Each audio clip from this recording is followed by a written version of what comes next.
उन्वान आहत माँ। एक छोटे से गांव में एक नौजवान लड़का इमरान अपनी माँ के साथ रहता था। इमरान की माँ अजरा बेगम एक मोहब्बत करने वाली और पुरखुलूस खातून थी।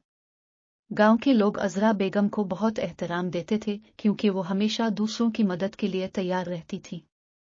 इमरान और अजरा बेगम की जिंदगी में सब कुछ ठीक चल रहा था, मगर फिर एक दिन कुछ ऐसा हुआ जिसने उनकी जिंदगी बदल दी। एक रात इमरान ने एक अजीबोगरीब ख्वाब देखा। इसने देखा कि वो एक बड़े और पुरस्कार मकान में है और वहां एक साया है जो उसे बुला रहा है।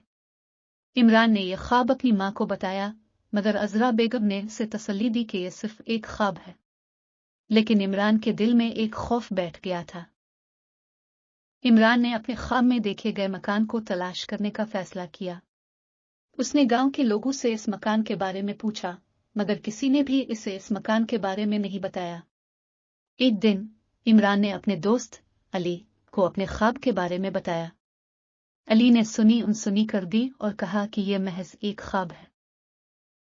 इमरान के ख्वाबों में पुरस्कारियत बढ़ने लगी। वो रात को अजीबो गरीब आवाजें सुनने लगा। कभी कभी इसे लगता कि कोई इसे पुकार रहा है। इसने ये बात दोबारा अपनी मां को बताई, मगर उन्होंने इसे फिर से तसल्ली दी कि यह सब इसके जहन का वहम है। इमरान ने अली से मदद मांगी। अली ने कहा कि हमें इस मकान को तलाश करना चाहिए और सच्चाई का पता लगाना चाहिए। दोनों दोस्त गांव के बुजुर्गों से इस मकान के बारे में पूछने लगे। बुजुर्गों ने बताया कि यह मकान एक पुराने जादूगर का था जो बुरी रूहों को कैद करता था। जादूगर के मरने के बाद उसकी रूह इस मकान में कैद हो गई और अब वो लोगों को परेशान करती है। इमरान और अली ने यह सुनकर मकान को तलाश करने का फैसला किया।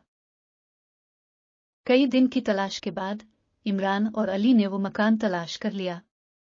वो मकान बिल्कुल वैसा ही था जैसा इमरान ने ख्वाब में देखा था। मकान की दीवारें पुरानी और खस्ता हाल थी और हर तरफ गर्द गुबार था। मकान के अंदर जाते ही इमरान और अली ने अजीबोगरीब आवाजें सुननी शुरू की। वो आवाजें कभी कभी बहुत तेज और खौफनाक हो जाती थी। इमरान को लगा कि वो साया फिर से इसके करीब आ रहा है। अली ने इमरान को हौसला दिया और दोनों ने मकान की तलाश जारी रखी। अचानक इनके सामने एक साया नमूदार हुआ। वो साया जादूगर की रूह थी जो इमरान के ख्वाबों में आता था। जादूगर की रूह ने बताया कि इसकी मौत के बाद उसकी रूह इस मकान में कैद हो गई थी। इसने बताया कि वो एक बदरू की कैद में है और इसीलिए लोगों को परेशान करती है। जादूगर की रूह ने इमरान और अली को बताया कि इस बदरू को आजाद करने के लिए एक खास मंत्र पढ़ना होगा जो कि एक कदीम किताब में लिखा है। इमरान और अली ने वो किताब तलाश करने का फैसला किया। कई घंटों की तलाश के बाद इमरान और अली को कदीम किताब मिल गई। किताब में मंत्र लिखा हुआ था जो बदरू को आजाद कर सकता था। इमरान ने हिम्मत करके मंत्र पढ़ना शुरू किया। जैसे ही इमरान ने मंत्र पढ़ा, बदरू की कैद खत्म हो गई और वो जादूगर की रूह को आजाद करके गायब हो गई।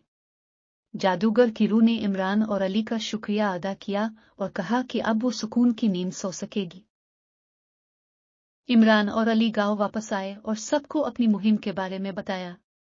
गांव के लोग उनकी बहादुरी की तारीफ करने लगे और इस मकान में दोबारा जाने की हिम्मत की। ये कहानी हमें यह सबक देती है कि हमें मुश्किलात और खौफ का सामना हिम्मत और इत्तेहाद से करना चाहिए।